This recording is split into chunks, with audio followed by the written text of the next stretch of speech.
Today we're going to talk about chapter 30. It's basically living without force. What do you think? Oh my god, what do you mean without living without force?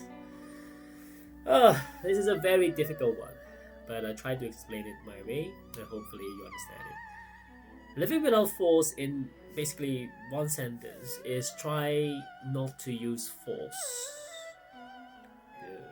Okay. Use force as the total end results. Let me explain. So sometimes in life we also doesn't mean force in a physical sense, but also in a mental sense. And that's very hard because mentally force using, meaning that negative thoughts. Because when you were a kid, you watch television and there's so much killing, so much blood, so much things happening in this world. And then news also. News is always negative. There's someone death, something died, or some murder or killing, and all the other stuff in the news is always negative because that sells, right? The advertisement. Anyway, Lao Tzu from the Tao Te Ching Chapter 30 is great because it teaches us that violence or anything using force is the end option. If anything else in this world, try to find a diplomatic way to solve a very hard dispute, and the force has to be in the end if it's necessary because it's physically being if you're physically being attacked, then you cannot just use words. Sometimes they physically attack you. That's why I like about when as parenting, sometimes kids in the end of the day will ask you one day, Dad, shall I fight back or I just retrieve?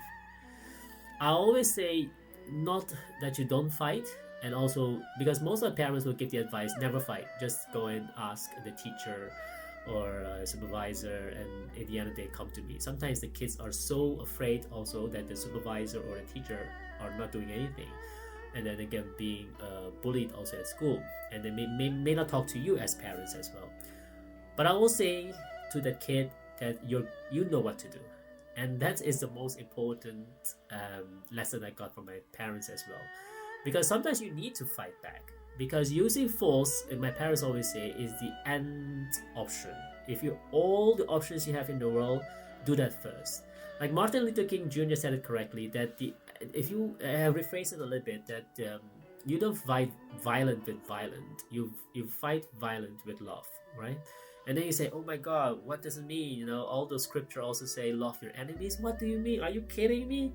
That doesn't mean love in a romantic sense that we know love about, but love in the sense of finding other ways first before using your anger or your violence, physical harm. So it's better not to use that, but it is the end result. If everything goes and it cannot be resolved, that is the last option that you have no choice. The reason why it's not so good that you use force immediately is because it's very hard to gain your respect back after you've done something harmful.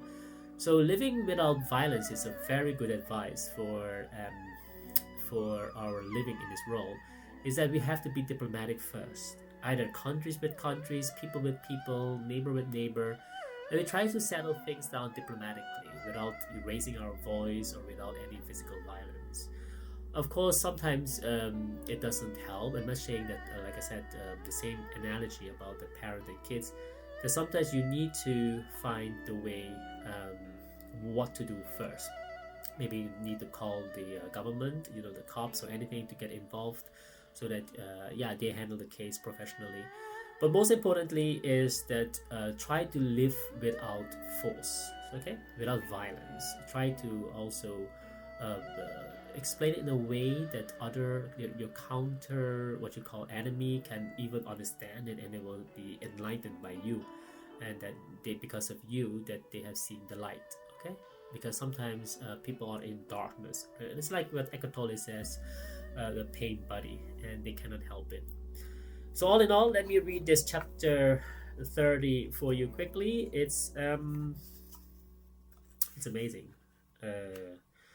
Here it goes. That is one who assists the ruler of man by means of the way does not intimidate the empire by a show of arms.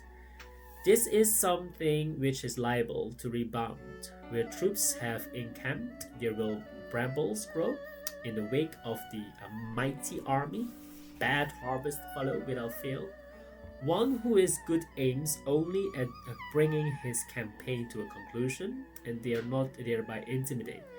Bring it to the conclusion, but do not boast. Bring it to a conclusion, but do not brag.